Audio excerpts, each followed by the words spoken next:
নমস্কার, উত্তর কলকাতার প্রচারক প্রদীপ কুমার দাঁ। এই মুহূর্তে আমরা যেখানে রয়েছি এটা হচ্ছে উত্তর কলকাতার একটা বিকেপাল পার্ক। এই বিকেপাল পার্কে একটা বিএবিএস জিমনাসিয়াম। কিছুক্ষণ আগেই আমাদের এলাকাটা হচ্ছে জোড়াবাগান থানা।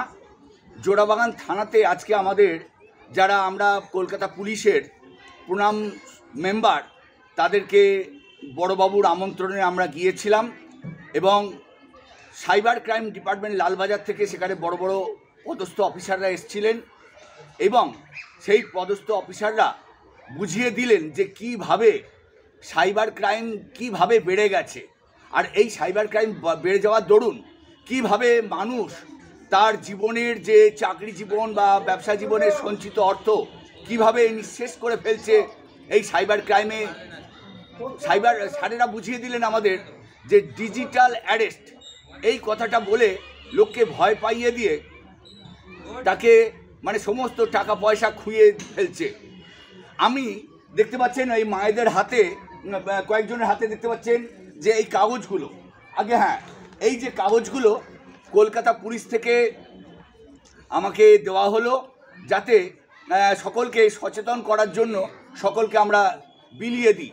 এই হ্যান্ডবিলগুলো দেওয়া হলো, তাই আমি আমার জিমনাসিয়ামে এসে এই সমস্ত মায়েদের সচেতন করতে গিয়ে এমন একটা জিনিস আমার সামনে উঠে এলো, সেই জিনিসটা তোলার জন্যই আপনাদের সকলকে শোনানোর জন্যই এই ভিডিও প্রচারটা।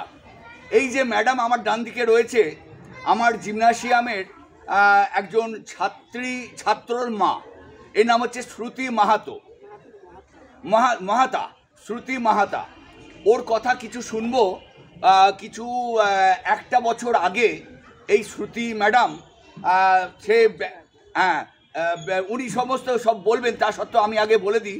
এই শ্রুতি ম্যাডাম তার বাড়ি হচ্ছে আমার বাড়ি থেকে কিছুটা দূরেই এবং সেখানে একটি সেন্ট্রাল ব্যাংক আছে। সেন্ট্রাল ব্যাংকে গিয়ে কি কর্মকাণ্ড করেছিলেন, তারপরেই তার ঘটনা একটা হয় এবং কয়েক ঘন্টার মধ্যেই কয়েক হাজার টাকা নিঃশেষে উড়ে যায় এবং তিনি কান্নায় ভেঙে পড়েছিলেন। তার কথা আমি শোনাবো, তার জন্য আপনাদের এই ভিডিওটা করছি। আপনারা প্রত্যেকেই সচেতন হবেন এবং এই যে শ্রুতি ম্যাডাম তার জীবনের যে ঘটনাটা ঘটে গেছে ওইটার মধ্য দিয়ে আমরা সকলের কাছে প্রচার তুলে দেবো। যারা পেছনে মায়েরা রয়েছেন, এই শ্রুতি মাহাতার তার এই শ্রুতি মহাতার তার বান্ধবীরা রয়েছে, বন্ধুরা রয়েছে, তারাও ওখানে সাক্ষী আছে যে কি ঘটনাটা ঘটেছিল। আমি আপনাদের 1 মিনিট আপনাদের শোনাবো, ধরুন।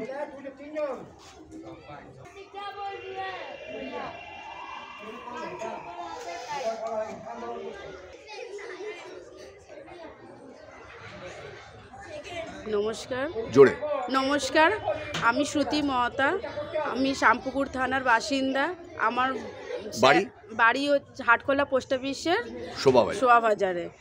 তো স্যার যখন এটা প্রচার করেছে হ্যান্ডবিলগুলো প্রচার করার পর আমার খুব কথাটা মনে পড়েছে, নিজের ব্যাংকের কথাটা। ব্যাংক থেকে আমাকে বলেছে আপনার কেওয়াইসি জমা নেই। না, তার আগে ব্যাংকে গিয়েছিলে সেটা বলো। হ্যাঁ, ব্যাংকে আমি গিয়েছিলাম, বলেছে যে আপনার কেওয়াইসি জমা নেই, হ্যাঁ আপনাকে সব ডকুমেন্টস জমা দিতে হবে। আমি বললাম ঠিক আছে। তারপরে আমরা 2 দিন পর যখন আমি ঘরটা পরিষ্কার করতে গেছি তখন আমাকে বলেছে তোমার নাম কি। আমি বললাম শ্রুতি মহাতা। কিসে বলেছে? বাই ফোনে বলেছে। হ্যাঁ, মোবাইলে বলেছে, অচেনা নাম্বার। আমি বললাম কোথা থেকে বলছেন? বলে আমি সেন্ট্রাল ব্যাংক থেকে বলছি। বলে আপনার ওখানে আপনার অ্যাকাউন্ট আছে? বলে হ্যাঁ আছে। বলে আপনার অ্যাকাউন্টে কত টাকা? বলে সেটা তো আমি জানি না। তো বলছে এটিএম কার্ড আছে? বলে হ্যাঁ। বলে পাসবুক আছে? বলে হ্যাঁ। বলে আপনার তো কেওয়াইসি জমা নেই। মানে কেওয়াইসি যদি জমা না থাকলে তাহলে আমি এইগুলো পাবো কোথা থেকে? বলে তাহলে আমি তাহলে ব্যাংকে গিয়ে আমি যোগাযোগ করব। বলে না, আমাকে বলুন, আমি সব ব্যবস্থা করব। তারপরে হ্যাঁ, আমি বললাম কোথা থেকে বলছেন? আর বললো কি যে আমি Shobhabazar central bank of India থেকে আমি বলছি। বেশ। বলার পর আমাকে বলছেন কি যে ঠিক আছে আপনার নামটা বলুন। আমার নাম শ্রুতি মহাতা। বলে এটিএম কার্ডের এক্সপায়ারি ডেটটা আপনি বলতে পারবেন? আমি তো মাথা তখন আমার অত ধ্যান দিইনি। কারণ তার কদিন আগে স্বামী আমার কিছুক্ষণের আগে আমাকে বলেছে কোনো একটা কেউ ফোন করবে, তুমি ফোনটা ধরবে না, আমাকে আগে বলেও দিয়েছে, আমি বুঝতে পারিনি। তখন কি তোমার হাজব্যান্ড ঘরে ছিল না? না। আচ্ছা, তারপরে আমি বললাম এক্সপায়ারি ডেটটা একটুখানি বলবেন, বললেন দাঁড়ান দেখছি। বলে আপনাকে ব্যাংকে যেতে হবে না, আমি এখান থেকে সব ফোনে করে দেবো কাজ। আর ঠিক আছে, এবার আমি এটিএম কার্ডে এক্সপায়ারি ডেটটা আমি বলে দিয়েছি। তারপর বলে ঠিক আছে আপনার কাজ 2 মিনিটের মধ্যে 5 মিনিটের মধ্যে হয়ে যাবে, দেখুন একটা মেসেজ যাবে। তারপরে দেখতে দেখতে দেখছি আমি 1-1.5 ঘন্টা পর আমি দেখছি আমার ফোনে 2000 টাকা একবার উঠলো, তারপরে 5 সেকেন্ডের পর আবার 2000 টাকা উঠলো। মানে আওয়াজ হচ্ছে, মানে আওয়াজ এসএমএস এর? হ্যাঁ, মানে 2-5 সেকেন্ডের মধ্যে 2000 করে 3 বার উঠেছে। আচ্ছা, তারপরে লাস্টে 1000 উঠেছে। আমার পাসবুকটাও ছিল। আচ্ছা, আমি স্যারকে আমি গেলাম, তার পরের দিনে গেলাম, স্যার আপনার এখান থেকে ফোন গেছে? বলে না তো। বলে আপনার এখান থেকেই তো ফোন গেছে।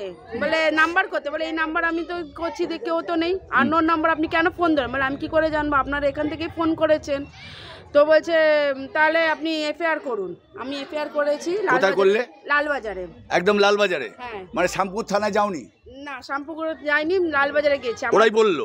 না, আমার বাড়ির পাশে একজন দাদা, ও একটা লেটার লিখে আমাকে বলেছে ভাবি চলো আমি তোমার সাথে আমি যাবো লালবাজারে, আমার একজন জানাশোনা রয়েছে। আমি তো যেতে পারবো না দাদা, তুমি একবার যাও। গেল, বলে এ তো সব তো উড়ে গেছে টাকা, আমি কি করবো ওখানটায়। কত দফা উঠেছে? কত দফা? 4 দফা না? 4 দফা।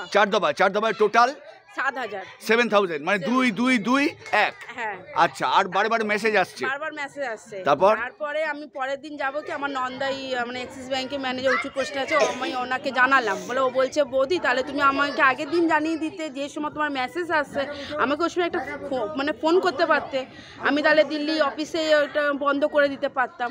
বলে আমার তো তখন মাথায় তো সে বুদ্ধিটা তো আসেনি যে আমি কি করব। আচ্ছা, ওই ফোনটা আসাতে হঠাৎ করে কি মাথাটা একটু মানে হয়ে গেছিল? নার্ভাস হয়ে গেছে। বলে ওটিপিটা বারবার বলুন। হ্যাঁ, কেওয়াইসি একটা যাবে, একটা ওটিপি নাম্বার, ওই ওটিপিটা বলে দিয়েছি। 3-4 বারই আমি গেছি, 4 বারই ওটিপি এসেছে। আচ্ছা, ওই ওটিপিটা মানে আসছে আর বলছি। আচ্ছা, ওর মধ্যেই মানে তখন মাথা কাজ করছিল না? না, তখন চিন্তা লাগছে ঘরে আমি কি করে কাজ কমপ্লিট করব। তা যাই হোক, মানে এইভাবে টাকা উড়ে গেছে। তারপর সেই টাকা ফেরত পাওয়া গেছিল? না, পাইনি ওই টাকাটা। আর পাওয়া যায়নি? না, পাসবুকও আছে, পাসবুক আমি ক্যান্সেল করলাম, আবার ওই ব্যাংকে আবার নতুন পাসবুক আবার এন্ট্রি হলো, এটিএম কার্ডও হলো, চেকবুকও আমার আছে। তা এইভাবে তুমি সচেতনতা করতে যাও তো তোমার বান্ধবীদের? অবশ্যই। একটু তুমি হিন্দি যখন লোক, একটু হিন্দিতে বলে দাও। এখানে কেউ হিন্দি বলে। मेरा रुपया जब था ना 7,000, हम नहीं जानते कितना था नहीं था। मेरा सेंट्रल बैंक ऑफ इंडिया से मेरे को फ़ोन किया है, हमको बोले मैडम जी आपका नाम क्या है? तो मेरा नाम श्रुति मोहता है। बोले आपका केवाईसी जमा नहीं है। बोले क्यों, कहाँ से आप बोल रहे हो? बोले हम सेंट्रल बैंक ऑफ इंडिया से। तो बोले मेरा तो हम ठीक है, हम दूसरा दिन नेक्स्ट डे हम जाएंगे, हम केवाईसी हम जमा करेंगे। बोले नहीं आप मत जाइए, हम केवाईसी हम आपको फ़ोन में ही हम सब कुछ बोल देंगे और आपको जाना नहीं होगा। तो हम बोले ठीक है, तो आपका एटीएम कार्ड के एक्सपायरी डेट आप बोलिए। तो हम बोले ठीक है आप पकड़िए, हम बोल रहे हैं। तो हम बोले हैं एक्सपायरी डेट। বিশ্বাস করে বলেছো? হ্যাঁ, বিশ্বাস করে আমি বলেছি, এক্সপায়ারি ডেট আমি বলেছি। বলে आपको চিন্তা करना नहीं होगा। তো ওরা কি বাংলায় কথা বলেছিল? হ্যাঁ, বাংলায় বলেছে। হ্যাঁ। আর তুমি তার আগে এরকম কোনো অ্যাওয়ারনেস বা সচেতনতা পাওনি? না। তারপর আমরা मैडम আপনি आप ऐसे करिए, आपको जाना नहीं होगा, जो करना है हम फ़ोन से हम बैंक से कर देंगे, आपको आना नहीं होगा। तो आपका एटीएम कार्ड का एक्सपायरी डेट तो बोलिए। तो हम बोले ठीक है हम बताते हैं आपको। हम बोल दिया। बोले ठीक है 2-5 सेकंड में आपका मैसेज आएगा, आप मेरे को ओटीपी एक तो नंबर आएगा तो मेरे को बोल दीजिएगा। तो बोले ठीक है। हम आपको फ़ोन करते हो, तो हम नहीं फ़ोन किया, वही फ़ोन किया बार बार, जे देखिए आपको आ रहा है, बोले हाँ। हमको तो मालूम नहीं पड़ रहा है जो मेरा बैंक से रुपया जा रहा है, वो वाला मैसेज नहीं आ रहा है। अच्छा, दूसरा टाइम वो फोन किया ना, हाँ, जो ओटीपी बोलो, ओटीपी बोलो, फिर बोल रहा है, बोले वो भी तो मैसेज नहीं जा रहा है, कितना जा रहा है रुपया, वो भी हमको नहीं दिख रहा है, मालूम तो नहीं, हम कैसे हम बोले। तब बोले देखिए फिर आप फोन आया, बोले फिर ओटीपी बोलिए, ऐसे करते 4 बार मेरा रुपया चले गया है। फिर मेरा 7,000 by partly to 4 times. Okay. तो फिर मेरा आदमी को हम तो कुछ बोला नहीं है, दूसरा दिन हम बोले हैं, तो हम तो वो तो झाड़ सुन लिया है, तो बोले ठीक है हम कुछ नहीं कर सकेंगे। मेरा नंदाई जो है वो बोले भाभी हम आपको कैसे हेल्प करें, आप जब ऐसे घटना घटे हमको उस टाइम फ़ोन करना चाहिए, हम इतना ऊंचे पोस्ट में हैं, हम दिल्ली ब्रांच में ब्लॉक कर सकते हैं ना आपका नंबर से, हम कुछ नहीं कर सकते। मैं টাকা मिला नहीं तो रुपया नहीं मिला है, লুকা মেল নিলে তো তা তুমি কিভাবে সচেতন করতে যাও মানুষকে, বন্ধু বান্ধব যারা আছে? আমি এটাই সচেতন করব, নিজের কেওয়াইসি নিজের ডকুমেন্টস কেউ যেন কেউ কার মানে পাসওয়ার্ড কেউ কারোকে না শেয়ার করে, এবং কলকাতা পুলিশের সহযোগিতা যেন সবসময় যেন ওদের হেল্প নেয়। হ্যাঁ, আচ্ছা আচ্ছা, ধন্যবাদ। এই শ্রুতি ম্যাডামের আর এক বান্ধবী, তিনিও পাশে দাঁড়িয়ে দাঁড়িয়ে সব শুনছিলেন, তিনিও বলছেন যে আপনার কার গেছে? আমার বড়দার। বড়দার? হ্যাঁ, ও ঘুমাচ্ছিল দুপুরবেলা করে, ঘুমাতে ঘুমাতে ফোন এসছে, আর খুব অফিস করে আসে তো, অফিস করে এসে শরীরটা ছেড়ে দিয়েছে, ঘুমিয়ে পড়েছে, ফোন এসছে, ফোনটা ধরেছে, হ্যালো বলেছে, পরপর ও আধার কার্ডের নাম্বার ওটিপি সব দিয়ে দিয়েছে, ওর ভালো টাকা নিয়েছে, ওর প্রায় তাও 30-40 হাজার টাকা চলে গেছে। পেয়েছে পরে? না না, কমপ্লেন করেছিল? হ্যাঁ, সব জায়গায় গেছে, কিচ্ছু পায়। তোমার আপন দাদা? হ্যাঁ, নিজের দাদা। নাম? সুরজিৎ কাল। তোমার নাম? অনুরাধা নাগ। কোন থানা? শ্যামপুকুর থানা। এই একই শ্যামপুর থানা। বাড়ি কোথায়? এটা শোভাবাজার। শোভাবাজার, আচ্ছা ঠিক আছে। তাহলে এইভাবে কিভাবে সচেতনতা করবে মানুষকে, বন্ধুদের? ফোন আসলে আগে নিজে জিজ্ঞেস করে যে কি বিষয় বৃত্তান্ত, তারপর যেন ওটিপি দেয়, অন্য কারণে যেন না দেয়, এটা সচেতনতা অবশ্যই। আর একজন শ্রুতি ম্যাডামের আর এক বান্ধবী, তিনি এইগুলো সব শুনলেন এবং তার হাতেই কাগজ রয়েছে, তিনি এবার কি বলেন। নমস্কার। নমস্কার, আমি আমার দুই বান্ধবীরই আমি কথা শুনলাম। একটু নামটা? আমার নাম সঞ্চয়িতা সাহা, আমি শোভাবাজারের অঞ্চলেই থাকি। কোন থানা? শ্যামপুকুর থানা। আচ্ছা, কি সচেতনতা করতে চাও? আমি বলতে চাই যে এরকম ফোনগুলো আসলে সবাই একটু মাথা ঠান্ডা করে ভেবে চিন্তে কথা বলবেন, কোনো রকম পাসওয়ার্ড চাইলে কেউ কিচ্ছু বলবেন না। আর এই কাগজটা আমরা এই স্যারের কাছ থেকেই পেয়েছি, আমার এদের কথাগুলো শুনে সবাইকার একটু সচেতন হওয়া দরকার। এটাও তোমরা কি প্রচার চাইছো তো? অবশ্যই, এই কাগজটা পেয়েছি এবং আমারও যত বান্ধবীরা আছে তাদেরকেও আমি জানাবো যে এরকম আচমকা কোনো নাম্বার থেকে ফোন আসলে বা কেউ কিছু জিজ্ঞাসা করলে একটু ভেবেচিন্তে কথা বলাটা উচিত। এটাও তোমরা প্রচার করবে তো? হ্যাঁ, অবশ্যই আমরা প্রচার করব এবং সবারই সচেতন হওয়াটা খুব দরকার নাম? এখনকার দিনে। তোমার নাম? আমার নাম সঞ্চয়িতা সাহা। ধন্যবাদ। নমস্কার। নমস্কার, আমার ছেলে এই স্যারেদের কাছে আসে, ব্যায়াম করে, আমি ওনার অর্ণব ঘোষের মা বলছি। তোমার নাম? অশোকা ঘোষ। অশোকা, বাড়ি? বাড়ি আইডিটলাতে। আইডিটলা কোন থানা? জোড়াবাগান থানা। জোড়াবাগান থানা। আমার এইখানে জগদ্ধাত্রী পুজোর দিন জোগাড় করছিলাম, হঠাৎ একটা 2:30 নাগাদ ফোন এসেছিল, দুপুর 2:30টার সময় ফোন করে। ছোট ফোন না বড় ফোনে? মানে কিপ্যাড ফোন না?